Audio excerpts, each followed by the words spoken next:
এই সংজ্ঞাটা কি দেখো, সেটা হলো কম্পিউটার সায়েন্স, ইনফরমেশন ইঞ্জিনিয়ারিং এবং পরিসংখ্যানগত কৌশল ব্যবহার করে জৈব ডেটা সংগ্রহ, সংরক্ষণ ও প্রক্রিয়া করে বিশ্লেষণের একটি উন্নত পদ্ধতি হলো বায়ো ইনফরমেটিক্স। তাহলে এই সংজ্ঞাটা দিয়েই কিন্তু আমি পুরো টপিকের অর্ধেকের বেশি বলে ফেলছি। আমাদের এই বায়ো ইনফরমেটিক্সের মেইন কনসেপ্টটাই হলো জৈব ডেটা সংগ্রহ, সংরক্ষণ ও প্রক্রিয়াকরণ, ঠিক আছে, বা প্রক্রিয়াকরণের পরে ওইখান থেকে একটা বিশ্লেষণ করার যে প্রক্রিয়াটা, এইটাই হলো আমাদের মূল থিম, সেটা হলো বায়ো ইনফরমেটিক্সের। এখন তুমি বুঝো যে এই যে তোমার যে কথাটা বললাম, এই যে তোমার যে কনসেপ্টটা বললাম যে জৈব ডেটা সংগ্রহ, সংরক্ষণ, প্রক্রিয়াকরণ টাইপের যে কথাটা বললাম, এই টাইপের কথা দিয়ে যদি কোনো এমসিকিউ থাকে যে এটার জন্য কোনটা হবে, তাহলে তুমি নির্দ্বিধায় দিয়ে দিবা বায়ো ইনফরমেটিক্সটা দিয়ে দিবা। এবং এই টাইপের কনসেপ্ট দিয়ে যদি কোনো প্রশ্ন আসে, সেটার ক্ষেত্রেও দেখবা ম্যাক্সিমাম ক্ষেত্রে ওইটা হবে আমাদের এই টপিকটাই। তাহলে এই সংজ্ঞাটা একটু কষ্ট করে ভালো করে মনে রাখলেই তোমার জন্য কিন্তু বাকি জিনিসগুলো ধরা অনেক সহজ হয়ে যাবে। আচ্ছা, এখন আমি এই টপিকের একটা সহজ আলোচনা করব, যার মাধ্যমে তোমাদের এই জটিল টপিকের পরিপূর্ণ ধারণাটা সহজে মাথায় ঢুকে যাবে।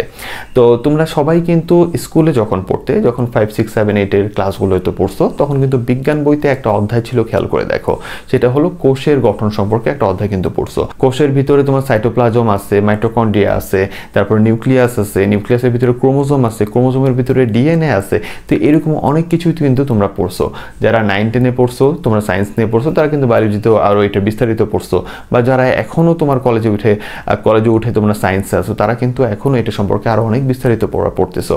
তো এখন কথা হলো, এই যে তোমার জীবের আণবিক সেক্টরের যে ব্যাপারটা, অর্থাৎ একবারে কোষীয়, একবারে একটা কোষের ভিতরে ক্রোমোজোম, ক্রোমোজোমের ভিতরে ডিএনএর ভিতরে কি তথ্যগুলো আছে, কিভাবে সাজানো অবস্থায় আছে, তো ডিএনএর ডিজাইনটা, তো এর ভিতরে কি কি তোমার নিউক্লিওটাইড আছে, তারপরে এগুলো কিন্তু তোমরা জানো। আবার বললো না যে স্যার এগুলো কি বলতেছে, ডিএনএ আরএনএ যাই বলি, নিউক্লিওটাইড যাই বলি, এগুলো কিন্তু তোমরা স্কুলে পড়ছো মিয়া।